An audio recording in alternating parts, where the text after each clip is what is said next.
I'm making a dal with urad ki dal, but it's a non-vegetarian dal. It has dry fish in it and it has a little bit of prawns in it, and it is the yummiest dal you can ever eat. Vegetarians can do it also. You just leave out the non-veg elements from it and it is still as yummy as ever. And we are having a bharta. Bharta is basically a mash, but again we're doing this with fish. We're going to be roasting the fish and making bharta with it. So in all this food, and we're having all this with sticky rice, yummy sticky rice. And in all this food, the only oil that is used is 1 teaspoon.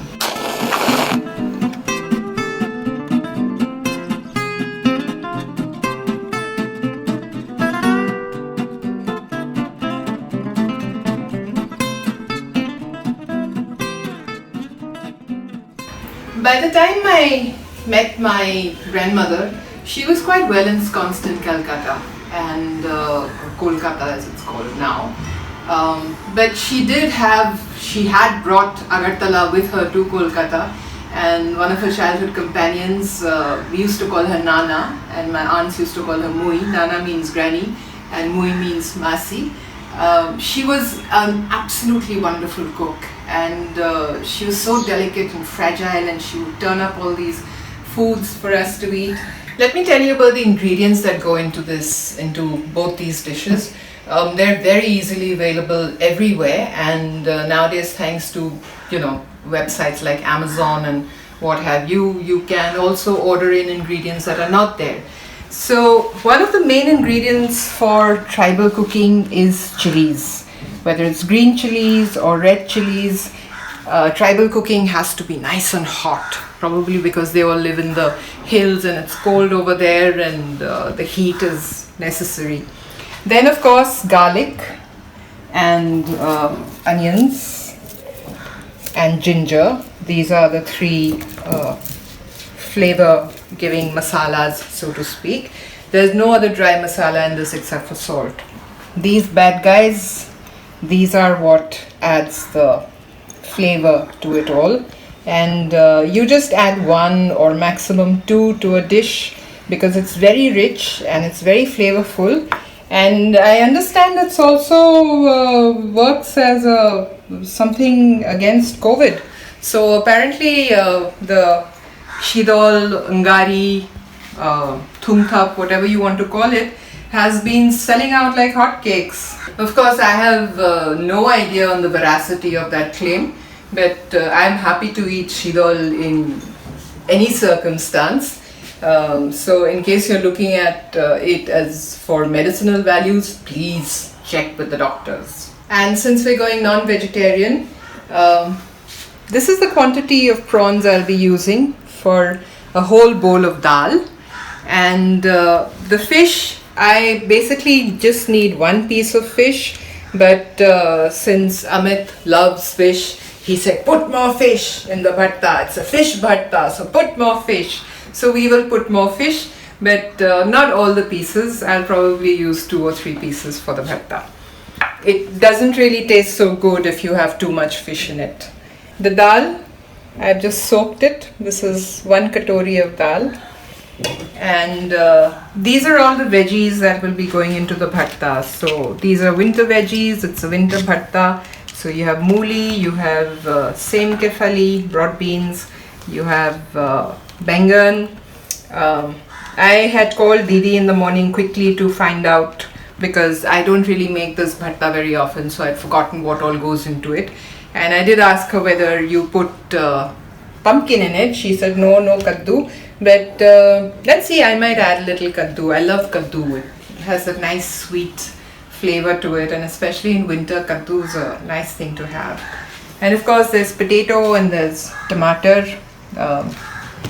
We'll be using tomato as well, and dhania patti. Probably one of the main reasons I fell in love with tomato and dhania patti is because in the Agartala kind of food, the flavors are so subtle. You can literally taste everything that's there, and it's always garnished with dhania patti. And it's amazing what this herb can do to thin, soupy dish or a bharta or even a masaledar kind of thing. So yes, dhania patti. So that's all there is to the ingredients, and as you've seen, it's all very simple and easily available and seasonal. And now all we need to do is hit the gas. I've put some of the stuff to roast. Now normally I do this on an open fire, but there are days in the weeks when I don't burn stuff, so to speak. The days I really just do the burning is Tuesdays and Saturdays. It's something that my mother sort of told me about, and it's something that I follow religiously. So days which are, say, somebody you love, like your child or your husband, or you don't burn things on their birthdays. So today being one of the days when I don't burn, I am roasting these on the tawa, which sort of gives it the same feel, but obviously it's better if you burn it directly. If you remember, I'd roasted a tomato once for one of the recipes, I'm forgetting which, but that's basically how you do it. Fish, the hidol, tomato and green chilies, these are the things that are getting roasted for the bharta. While that is roasting, I'm going to be putting these vegetables to steam in the pressure cooker, the smaller one. It's just one whistle that is needed. They've all been cut into chunks. So it's basically broad beans, brinjal, pumpkin, and radish, mooli, and potato, and a little bit of garlic. I can already smell the heat all. I don't know how Amit is standing here shooting because the smell must be getting to him. But it's good. A little bit of salt in this, just a pinch. And just a little bit of water. Don't want it too watery, don't want it soupy. Just enough to steam the stuff. And I will light this. And shut it. Okay, so the vegetables are doing, the fish and stuff are roasting. I've taken the shidal off because it was done. And the window is open because Amit is gasping for breath. I'm going to take the green chilies off this way.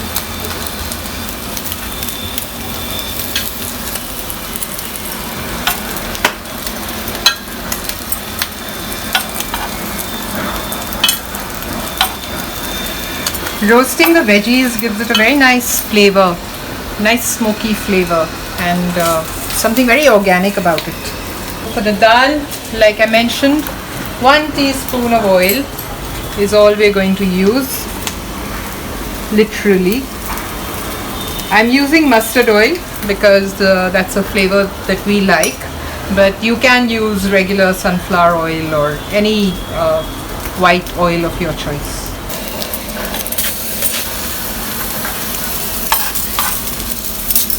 The oil is heated. What I'm going to do is I'm going to use the garlic for tempering. Once it goes a little brownish, that's when I'll add the rest of the stuff.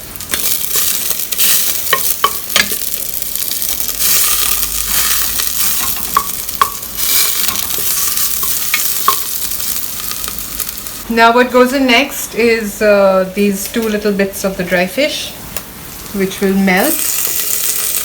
And I will be putting the prawns in.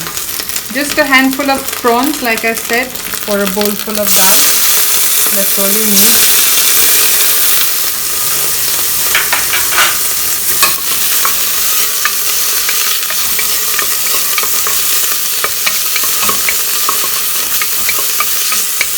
As you can see, the dry fish has completely melted. And now I will put in the dal with the water. And all these things. Onion, there's tomato, 1 onion, a couple of dry red chilies, a couple of slit green chilies, and ginger. So all this goes in. As us some salt.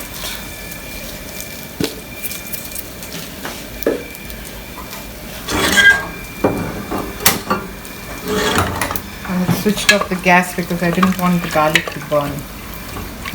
I'm going to add a little more water. And shut the lid.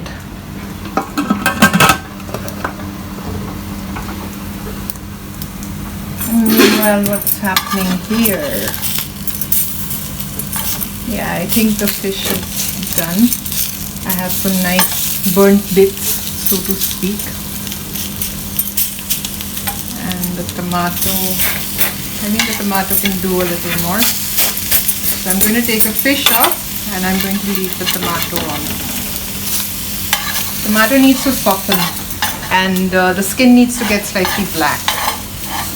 So I'm going to leave that.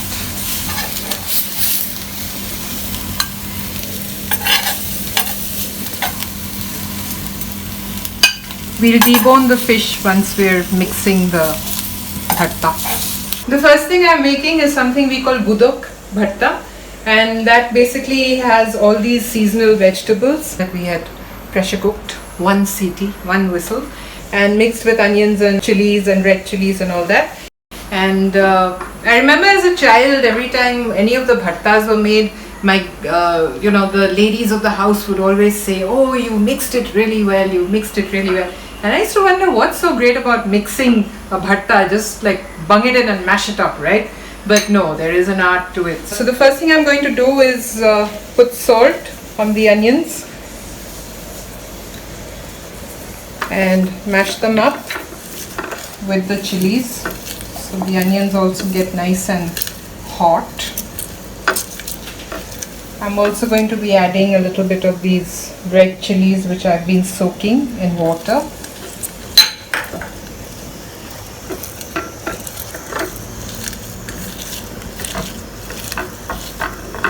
There are a few ginger juliennes, nice and thin.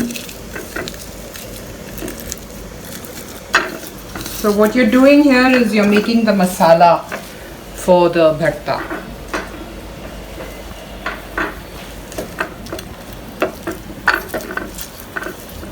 And now once this is done, you add the vegetables and mash it in.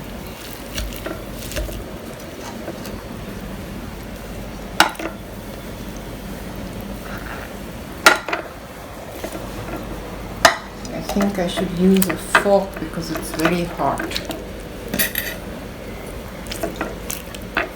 These are very important, the seeds of the beans, of the broad beans, because they'll like really taste yum. There's brinjal in this, there's radish, there's potato, there's a little bit of kaddu, and there's broad beans.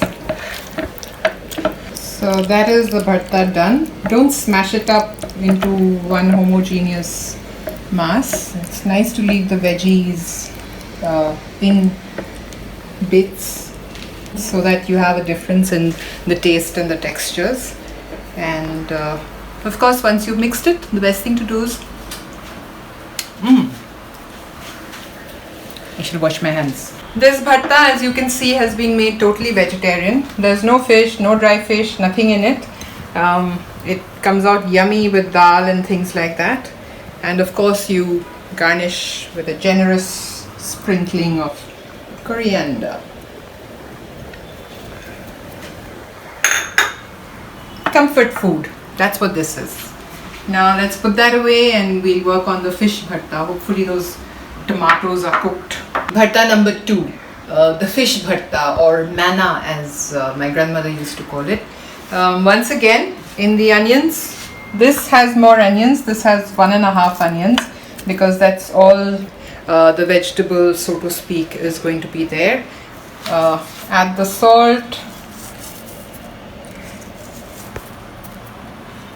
Yeah, that's a lot of salt, but remember the chili quotient is also high, and it needs to be a little salty. So you mash the onions with the salt and the chilies. Put in a few of these red chilies that have been soaking. Soaking makes them soft. and easy to mash in.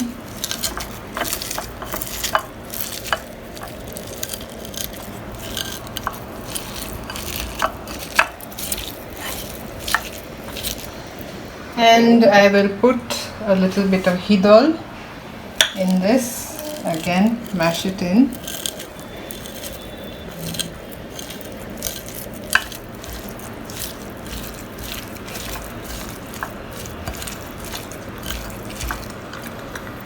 And the rest is fish. Now I've tried to debone this fish. There might be a few bones still around.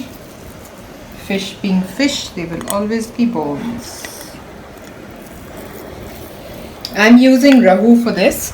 That's the carp.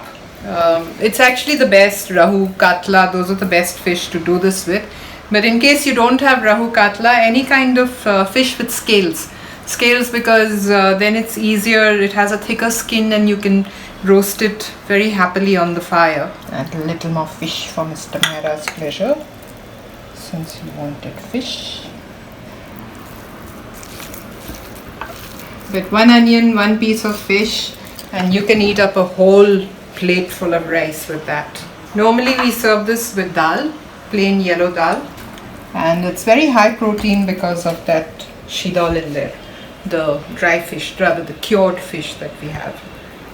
And now I will put in this tomato that has refused to go soft, but it's hot. A lot of purists don't put the tomato, they just have fish and onions and chilies. But I like my tomato in there. Juicy, juicy.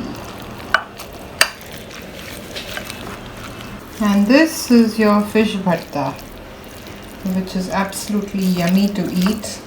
I've even served it as topping for Melba toast during a party, and oh my god, the guests loved it. Of course, I left out the hidol in that because I didn't want to waste my hidol on uninitiated people. Very rude, but yeah, people who love hidol will not share it with the world. And again, the garnish.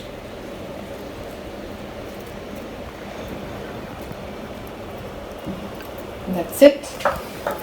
So that's bharta number 2. And now let's see what's happened with the dal. The dal is done very nicely. It's smelling yummy.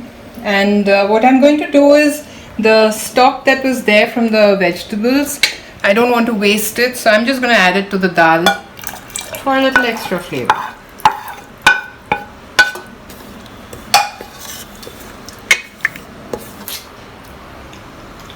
Needs salt.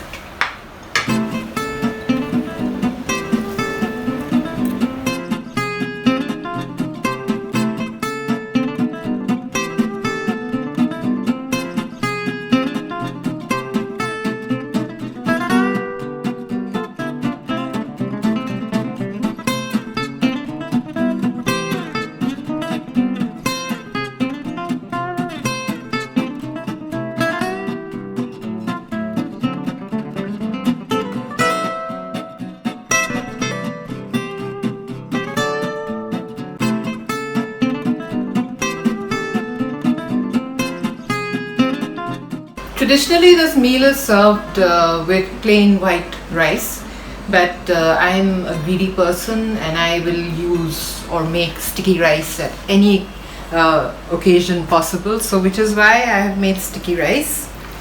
This is just boiled with a dash of salt, nothing else, in the pressure cooker, because you don't throw away that nice sticky, starchy, glutinous water.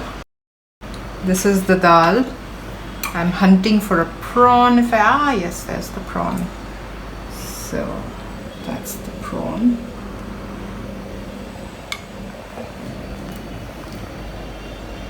Of course, the chilies and the tomato, and the fish bharta,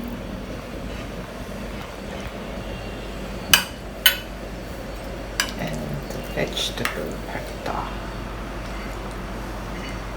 So here we have gudok, we have manna, we have dal hukti, and we have sticky rice. It's comfort food, clean, non-fat food, and it's the best thing you could have. If I ate this food with a fork, I would be doing it disservice. So you will have to forgive me while I use my fingers.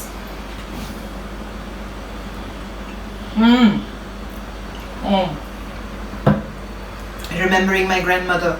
Thank you, Devi.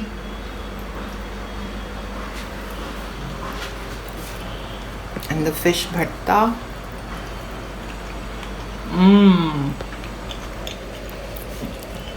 Oh, this is yummy. You know, there are some foods that the minute you eat them, you feel more hungry. It's when they have that clean taste of the fresh vegetables and the coriander and everything.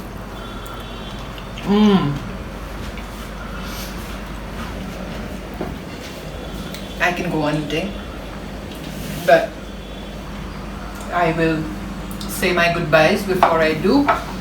Thank you for being with us, and I hope you enjoyed my slice of Agartala. Of course, there's loads of Agartala food which I will share from time to time, and not all of it has dry fish in it. Stay safe, stay well, and see you again next week. And remember to subscribe. That button is right there.